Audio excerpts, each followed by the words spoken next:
pop. Blinks forward to the side there. Doesn't quite find anybody. Ichi. Okay, they've seen the first one. ROTK. That's not really the hero they wanted to go for first. Good Sonic Wave. Samael actually jumps for DDC in the back, but now he gets hexed up. He actually is going to be caught here, but that's just the Aegis. And BKBs are going to be running out soon. That's why YJ runs forward with the Plasma Field. Starts trying to intercept Universe Samael. while the rest of the team focuses on going on Samael, but he's actually been saved by the Glimmer Cave. Here comes that epicenter. ZTY's going to be the target. Easily bursted down. The rest of the team going for Fear, though. Samael jumps over, finishes off Lanham. Fear managed to make the blink away on top of that one. Samael right in the middle of all these heroes, but he's got enough mana to be able to make a long jump out. Now Universe comes back into play. ROTK starts going for him on the left-hand side. ROTK starts going for Samael, but can't quite get him. Now intercepted by the Shuriken, and it looks like everyone else from Evil Geniuses actually managed to get out. They lose 2, and all EG dropped was that Aegis. If they had vision in that fight for Sumail when he got Glimmer Cape by PPD, they would have won that fight. Yep. They would have killed Sumail right there, and they could have continued to go for the chase. And oh, wow. Sumail's going to get a free kill. Yeah. He might actually go down, though. He's only got a little bit more mana left. Last bit of ball lightning jump, but he gets caught off the tail end of the impale. So that one exchange, the very hand exchange from him for ROTK is not worth it. But the big picture-wise, Evil Geniuses definitely won that fight. Oh, man. I feel so bad for eHome because that's 2 fights in a row that just... If things broke their way a little bit better, they could have won. Yeah, if they just had countervision. I mean, that was such a good plan. Like YJ basically utilizing the last couple of seconds of BKB and his natural tankiness runs towards the rest of the team, especially Universe, right? Like he's trying to address Universe, trying to make sure that that guy does not get off a good epicenter, and the rest of his team just centers on the Storm Spirit. That was such a smart plan. In the middle of such a hectic team fight like that, they immediately made the right call. It's just the prep wasn't there. They didn't have the countervision. If you look at EG's lineup, they don't actually have physical damage. Like the Storm Spirit is probably their best physical damage dealer. Fear's gone for the Aghanim Scepter into the Lincolns, a pretty defensive build that heavily centers around his ultimate. Sumail's going to go for the Shivas, no Hex or anything like that. He does have the Orchid, I guess, but he's the main physical damage dealer. So if they're able to pop Sumail in that fight, get him out of the way, slow him down, and then chase the rest of EG, they conceivably could have won that fight, and in a pretty dominating fashion too. Mm-hmm. Because the Razor's incredibly tanky. Yeah. And same with the Bloodseeker. He's got 2k HP with 15 armor.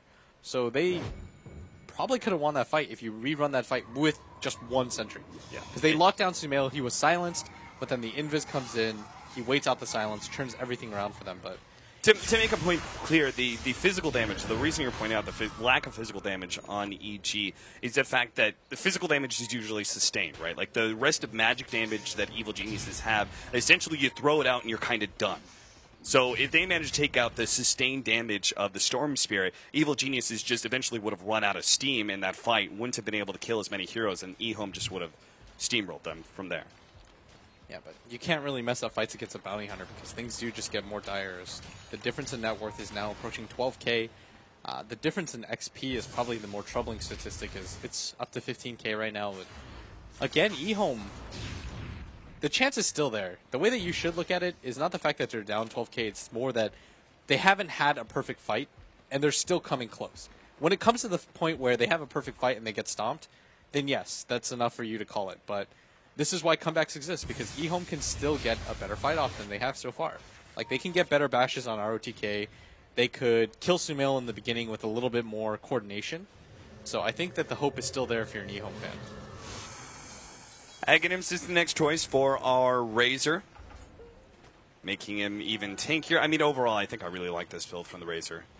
His choice to try and go for the SNY first was maybe just a little bit questionable because they weren't far enough ahead, I think, at that point. But he opts to then, complete the BKB, go back for the SNY, Aghanims. I mean, there's just so many stats here on this hero, and he's going to be a very good source of sustained damage. Evil Geniuses, if they can't pop him early on, if they're not able to focus him down, Razor's just going to tear the fight apart if he can lock down heroes. And that's the big problem, right? Evil Geniuses are incredibly mobile in these fights. They've got 4 out of their 5 heroes that have some sort of movement speed or jump. Track being given to everyone, Storm Spirit and Queen of Pain obviously blinking, and then our Sand King with Burrow Strike and blink as well. AUI's got a blink dagger too, so the mobility of EG should not be underestimated.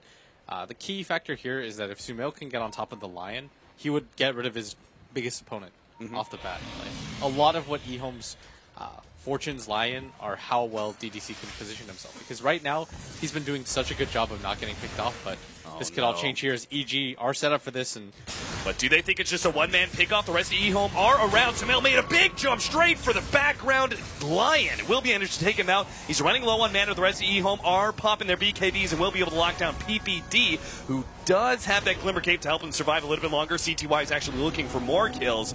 Chain Frost does quite some havoc to eHome. At the end, it's a one-for-one trade-off. Oh, they're going to re-engage on this. CTY.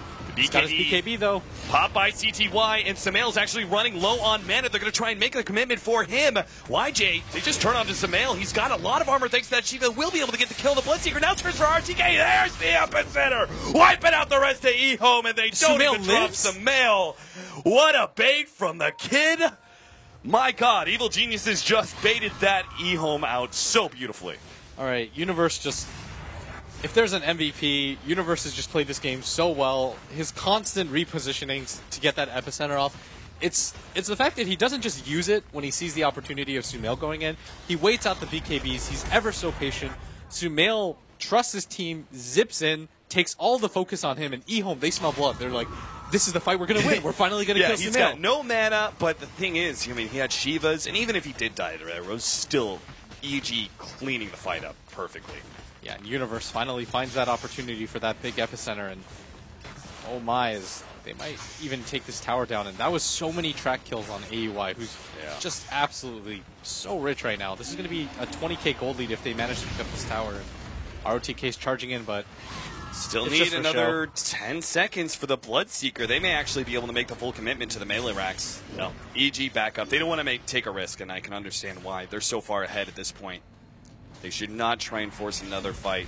With epicenter down, BKB's coming back up for eHome. I was getting really excited for eHome. I thought there was a point right there where it just felt like YJ couldn't die. And he was able to survive the initial onslaught. I thought things were going to be able to turn around for them, but that window of opportunity I was talking about where, you know, you're looking for that perfect fight that'll happen is slowly starting to close. You also got to point out Samael's beautiful initiation to start all that off. Like when they jumped YJ, and I thought for a second actually that Evil Geniuses were being baited out by the Razor completely, and they were just like, oh, let's just kill the Razor and back out.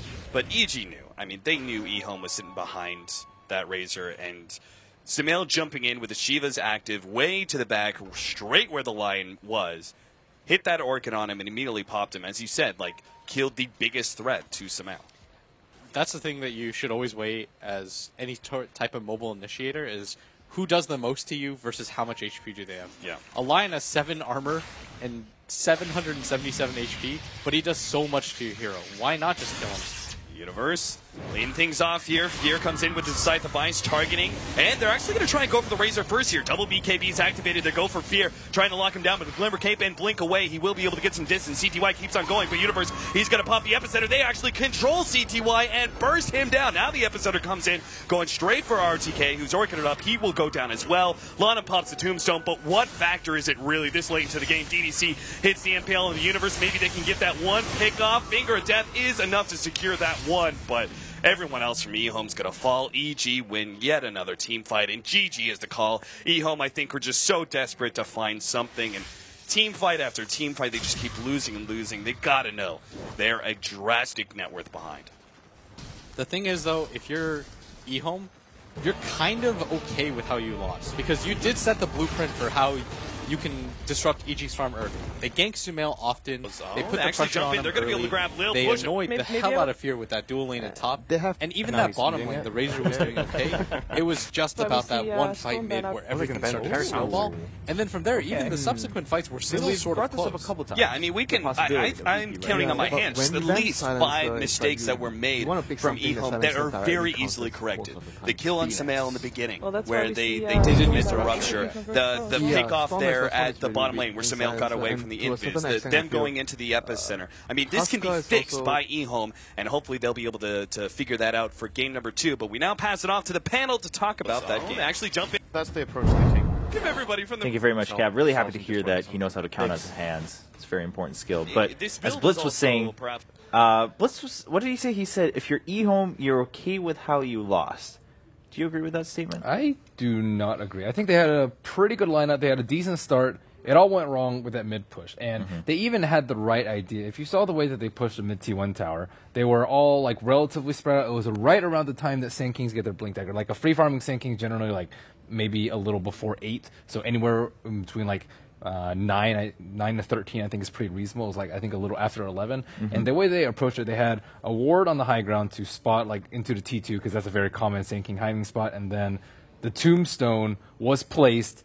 I think they spotted out the Sand King like right as he was catching Emperor's Ascendant. That was like the game-defining moment. And then like after they broke even that fight, but they with their lineup they should have probably like they wanted 2-0 them, pressure the T2, and then you know kind of control the map from there. And that just halted all of their momentum, and they were just fighting an uphill battle from that point forward. Yeah, from that point forward as well, they actually stopped trying to fight. Because they knew they weren't going to win any fights if they were actually trying to find them. And then EG could just do whatever they want. They found some pickups themselves. And even though like Sumail was shut down early on in the game, they just tried to, like EG was able to play their own game. And therefore EG was able to, in the end, just get so far ahead. Yeah, I mean, on that end, I mean, it does sound like really just trying to give credit to EG, of course, did play very well. Winter, what's your take on that? Yeah, I think that was the most important moment that happened in the game. It changed the whole face of the game entirely. If eHome were to cancel the blink from the Sand King with the tombstone just by a fraction of a second quicker, I think the whole game would have been different. They would be taking towers continuously after that because you won't have epicenter to defend the next push, and everything would go eHome's way. But because that fight didn't go their way, I mean, they sort of traded even, like you mentioned, but there was track, so it becomes uneven because of that. And their lineup is supposed to, control the map. At that point, they are strongest. That's their timing window. They have to be able to take towers. They have to be able to take fights. And then again, they did a very good job of knowing that they might have, like EG might have a blink on the Sand King. They were doing everything right about scouting. It was just like a matter of them being really unlucky with the timing of epicenter still going off, even though they placed the tombstone. It didn't look like a close game from the net worth chart, but it was a really close game. Right. It was just that one key moment. Yeah, that was just the defining. Like you look at the replay, and that was the defining moment that changed the whole game. That could have been like all over if they wasted the epicenter, they lose the Sand King, and you lose another tower after that. The whole game would have been just different. Right. As you mentioned, that was that kind of prime timing moment for eHome. Now, it sounds like we do have a highlight coming up from Game 1 for eHome versus EG. And as we wait for that to come up, now, something we've discussed earlier is that if you're a weaker team, generally sometimes we've seen them like lose to a hero pick and say, all right, we just don't want to deal with that and ban that out right away. Do you think Sand King made a big enough impact that we might see eHome ban it? In the second phase, I would say yes, because he did make a very big impact, and the fighting ability of EG that they got with just that one hero was quite insane, and they put it to work really brilliantly. I think there are heroes that can substitute it. It's just you have to be aware of eHome's strategy before that happens. Like if you expect in a 5-man push a lot, you can go the Keeper to Light route that Secret likes. You can go like Ancient Apparition plus Sand King or Ancient Apparition plus someone else, which just halts pushes dead in this track, especially with heroes that heal up like Bloodseeker, Dazzle, Undying. I think that there are multiple ways to counter, but you have to see it coming. So it just depends on how early in the draft that eHome commits to this 5-man sweep your tower down map control strategy. Okay, what about you, Winter?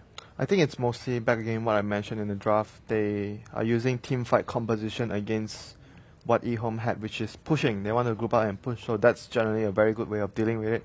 And it's just a matter of, I feel a lot of it is just unlucky this game. Honestly, they played as well as they could in the lanes, and